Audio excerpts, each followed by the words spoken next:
warahmatullahi wabarakatuh. Baiklah, hari ini kita akan sambung untuk pembelajaran pendidikan terhadap Islam bagi tahun 2.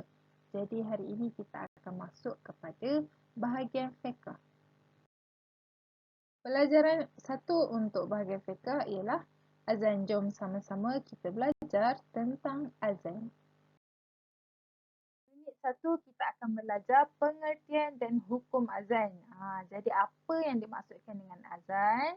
Azan ialah seruan untuk memanggil solat dengan kalimah-kalimah tertentu. Jadi azan ni adalah pemberitahuan lah, kita bagi tahu orang yang telah masuknya waktu solat. Jadi kita seru orang untuk menunaikan solat. Jadi azan ni dia solat fardu sajalah. Kalau solat-solat sunat tu kita tak perlu azan. Kemudian apa hukum azan? Jadi hukum azan ialah sunat. Sunat muakkad, sunat yang kita mesti buat lah, sebabnya kita nak tahu waktu solat. Orang dekat masjid ataupun Bilal, dia perlu melaungkan azan untuk menandakan masuknya waktu solat tersebut. Kita tengok cara-cara azan.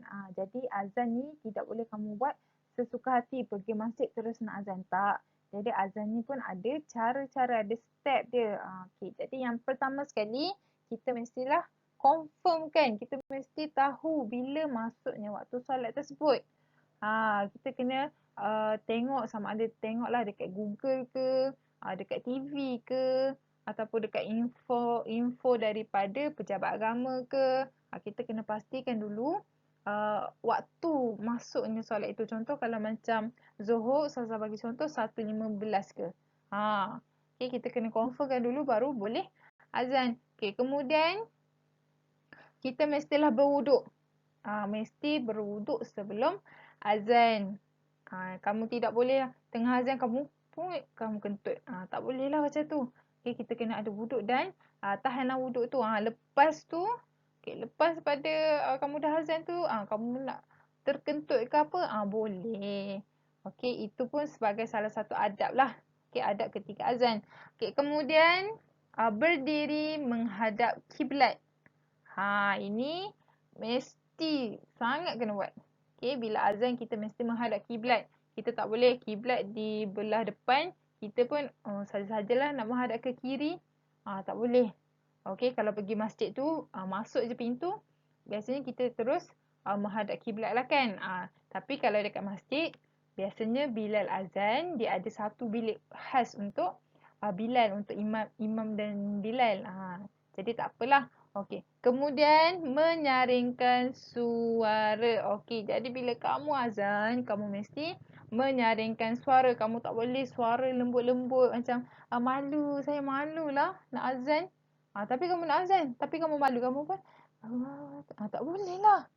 Okey, kamu kena nyaringkan, lantangkan suara kamu. Kalau macam sekarang kan kita dah guna mikrofon. Kalau kat masjid dah guna mikrofon kan.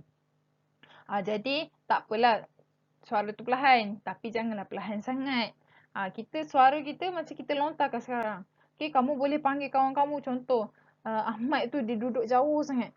Takkan kamu panggil Ahmad macam tu? Tak kan? Okay, kamu mesti panggil Ahmad. Mesti Ahmad. Macam tu. Lebih kurang lah macam tu. Okay, jadi jangan simpan suara bila nak azan. Kamu mesti nyaringkan, lontarkan suara kamu. Kita tengok lafaz dan makna azan. Okey, jadi yang sebelah kanan ni adalah lafaz azan dan di sebelah kiri adalah makna azan. Dalam buku teks kamu pun ada, okey, tapi dalam buku teks kamu dia sepenuhnya tulisan Jawi lah. Kalau macam ni, Ustazah tunjukkan sikit lah untuk tulisan Rumi. Jadi untuk buku teks dia di muka surat 62. Okey. Jadi kita tengok di sini. Okey, untuk lafaz azan Allahu Akbar, Allahu Akbar. Okey, dia 4 kali. Okey, jadi maksud dia adalah Allah yang Maha Besar. Siapa je yang tak kenal Allah? Orang Islam semua kenal Allah.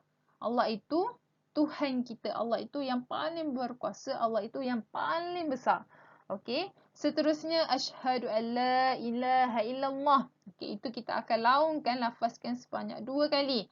Jadi maksudnya adalah daku mengaku bahawasanya tiada Tuhan yang berhak disembah melainkan Allah. Tiada Tuhan melainkan Allah. Kemudian bawah dia asyhadu anna Muhammadar Rasulullah. Okey, itu pun 2 kali juga.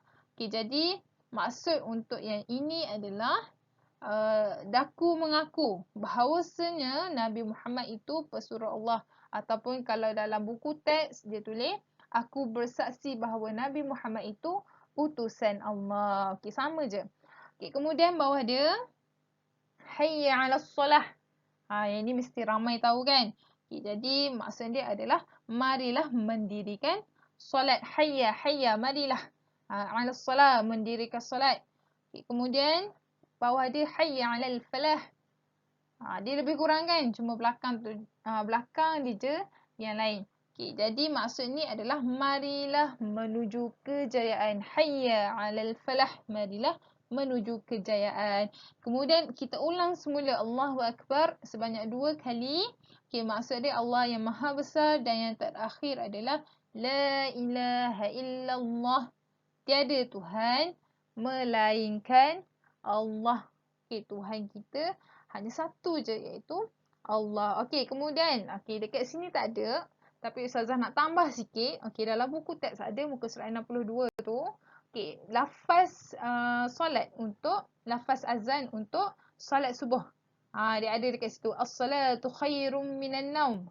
Solat subuh kan dia ada tambahan sikit kan. Dia lain sikit solat subuh lafaz dia. Okey, jadi lafaz dia as-salatu khairum minan naum. Maksud dia apa? Maksudnya adalah solat itu lebih baik daripada tidur. Kenapa? Kenapa solat subuh je yang ada lafaz ni? Sebabnya waktu subuh ni lah waktu orang yang tengah tidur lagi. Orang tengah mamai lagi, dia ulit mimpi. Sebab itulah yang waktu subuh sahaja ada lafaz ni. Jadi maknanya adalah solat itu lebih baik daripada tidur. Baik kamu bangun solat daripada kamu terus tidur. Betul tak? Jadi kalau macam subuh kan, kamu terbangun lambat sikit, dalam 6.30 ke sebab kamu mengantuk, kamu bangun 6.30 tu kamu dah mengantuk kan. Tak apa, kamu bangun dulu, basuh muka, gosok gigi semua, kemudian baru sambung semula tidur bila dah lepas siap solat semua. Tapi janganlah bila mengantuk tu kamu terus je tidur. Tak bangun-bangun dah untuk solat. Tak boleh, okey? Jangan tinggalkan solat, okey? Kita cuba, walaupun kamu masih kecil, tapi kamu cuba untuk solat 5 waktu.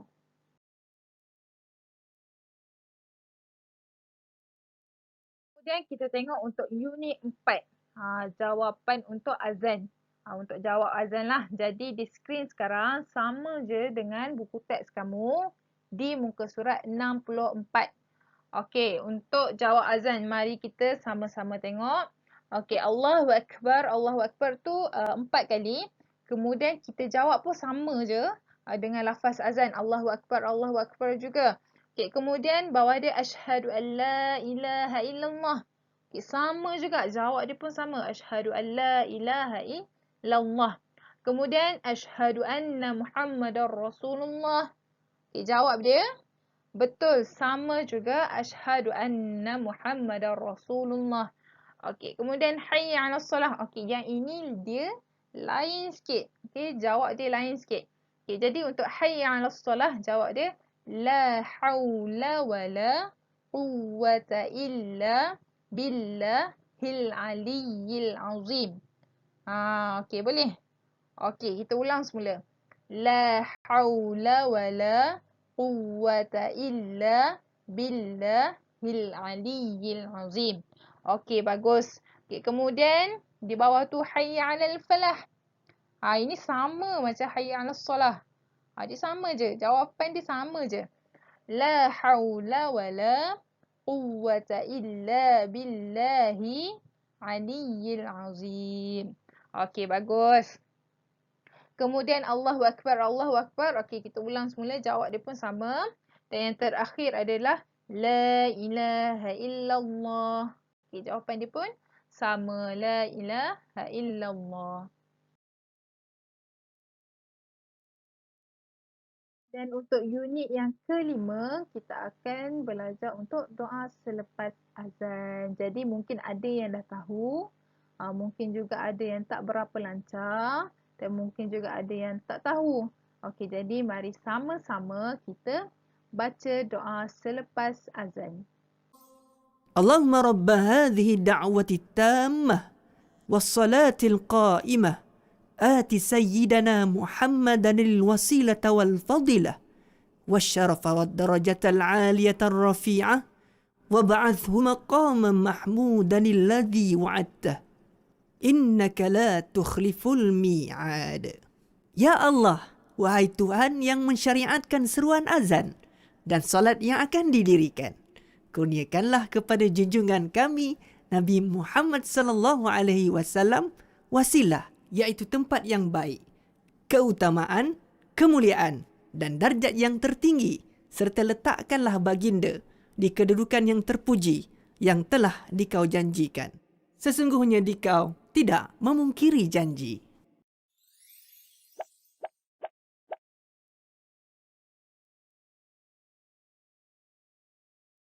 Yang terakhir adalah unit 6 iaitu sebab-sebab azan dilaungkan. Jadi dekat sini Ustazah selitkan 4 contoh, sama macam dalam buku teks.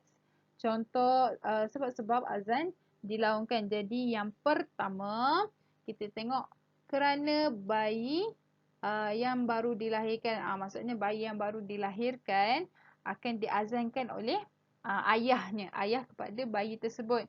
Jadi kalau untuk lelaki akan diazankan, tetapi kalau untuk perempuan, bayi tersebut akan diikomatkan. Okey, kemudian musibah. Okay. Ketika dilanda musibah, azan akan dilaungkan, azan perlu dilaungkan. Musibah contohlah kalau yang teruk sangat macam kat Malaysia insya-Allah dah tak ada. Macam Puting Beliung ke sampai hancur kan. Boleh hancur kawasan rumah tu. Okey, ataupun kalau macam contoh ni Ustazah bagi gempa bumi yang dahsyat, yang sangat dahsyat, boleh sehingga menyebabkan kehancuran, kemusnahan kepada satu-satu tempat tu. Okey, kalau gempa bumi yang terlampau kuat, dia boleh menyebabkan tsunami. Jadi kalau macam Malaysia dulu pernah tahu terkena tsunami. Tsunami ni maksudnya air laut tu, yang ombak tu dia naik tinggi sangat. Sehingga dia naik ke atas darat ni lah. Okey, kemudian seterusnya musafir ke Mekah. Okey, sebelum orang mengerjakan umrah ke pergi menunaikan haji, okey, rombongan-rombongan ni akan melakukan azan dulu. Okey, sebelum pergi naik flight lah, dia orang akan melakukan azan terlebih dahulu, beramai-ramai lah ikut satu rombongan tu. Okey. Kemudian bukan ramai-ramai melakukan azan, tapi dia adalah seorang macam ketua lah, ketua rombongan yang akan jadi wakil untuk melakukan azan. Kemudian yang terakhir, ribut dan taufan. Ini lebih kurang macam musibah tadilah. Bila terjadi sesuatu perkara yang dahsyat sangat macam ni, kita lakukanlah azan. Sebabnya kita ni bergantung kepada Allah. Jadi kalau macam Malaysia, ribut ada tapi kita jarang ada ribut. Kalau macam taufan ni dia lebih banyak terjadi di luar-luar negara. Macam negara-negara orang putih, Eropah belah sana kan. Dan satu lagi antara perkara yang selalu terjadi di luar negara adalah puting beliung. Yang dia berpusing-pusing tu kan. Itu sangat menakutkan kerana dia boleh menghancurkan semua dalam sekelip mata sahaja. Baiklah anak-anak, itu sahaja untuk pembelajaran kita pada hari ini. Semoga apa yang Ustazah sampaikan akan dapat kamu terima dengan sempurna, dengan baik. InsyaAllah kita jumpa lagi minggu hadapan. Assalamualaikum warahmatullahi wabarakatuh.